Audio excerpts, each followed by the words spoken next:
My name is Elizabeth Hauser, and welcome to my third set of book critiques. Let's get started. My featured text for this set is the Newbery Honor book Hope Was Here by Joan Bauer. This is a realistic fiction book. Hope's life is not that of a typical American teenager.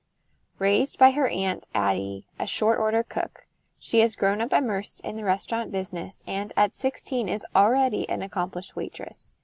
When Aunt Addie moves the two of them from bustling Brooklyn to a new job at a diner in small-town Wisconsin, Hope feels skeptical about where her life is headed, but she does not have to wait long to find out. The owner of the diner, G.T. Stoop, is a noble man who always wants to do the right thing, even if that means throwing himself into a heated campaign for mayor in the middle of a bout with leukemia.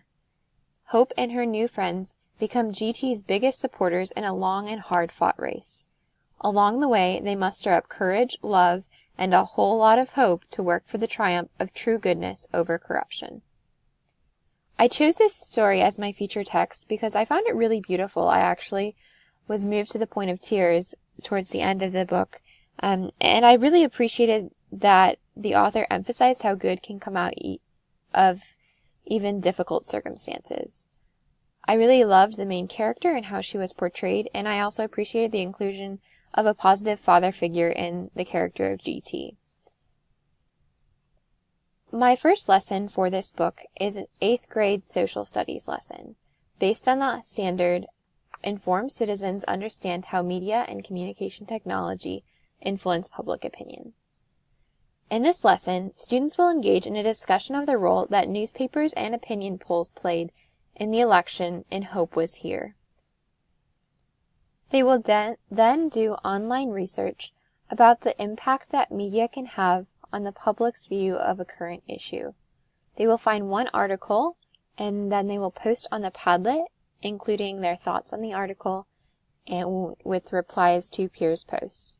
And now I'm going to show you what that Padlet looks like. As you can see, here is the Padlet with my sample post for this assignment.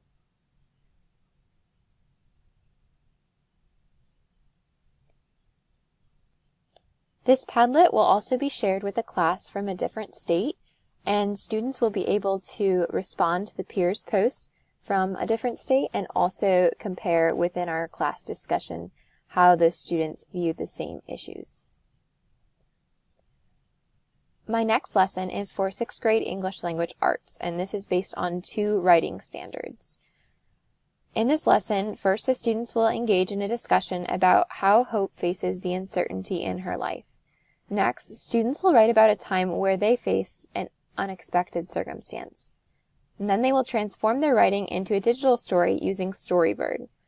They will have the opportunity to share this Storybird with nursing home residents on a service project that they will go on later in the school year.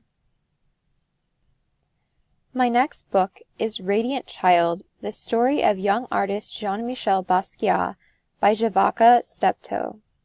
Jean-Michel Basquiat is a young boy who can't help but put all the images and ideas in his head down onto paper in a wild tangle of scribbles, words, and color. Gradually, with the influence of his mother, he strives after his dream of becoming a famous artist and achieves this goal. Steptoe's award-winning illustrations that mimic Basquiat's own art bring this young artist's pursuit of a dream vividly to life. Crispin, The Cross of Lead by Avi is a Newbery Medal winner. I could not put this book down. Cathedral, the story of its construction by David Macaulay is the winner of several awards. In this book, Macaulay attends to every minute detail in the comprehensive guide to the building of one of the architectural wonders of medieval times, the Gothic Cathedral. With dizzying perspective on the sheer size of this edifice, and thorough explanations of the determination and the skill required for its completion, the reader cannot help but finish their perusal of this text with a burning desire to visit a Gothic cathedral as soon as possible. I know when I read this book, it made me really want to go back to Europe to see all of the cathedrals that I had seen again. Song of the Water Boatman and Other Pond Poems is a book of poetry by Joyce Sidman and illustrated by Becky Prange. I loved how the illustrations and the brief bits of informational text in this book blended with the poetry to create an integrated and artistically rich informative experience. The Man Who Walked Between the Towers features the daring story of Philippe Petit, a French street performer with a dream of walking a tightrope between the Twin Towers. I love this book, but it literally made me nervous just to look at the pictures and imagine what it must have been like for Philippe Petit to be up that high in the air. This was a fascinating read about a very unique person in history. In this very unique version of Casey at the Bat, Christopher Bing's illustrations are made to look as if they came out of an 1800s newspaper. Through My Eyes is the story of Ruby Bridges, a little girl who was one of the 4 first-grade African-American girls to begin the desegregation of the New Orleans schools in 1960. Thanks for watching, and happy reading!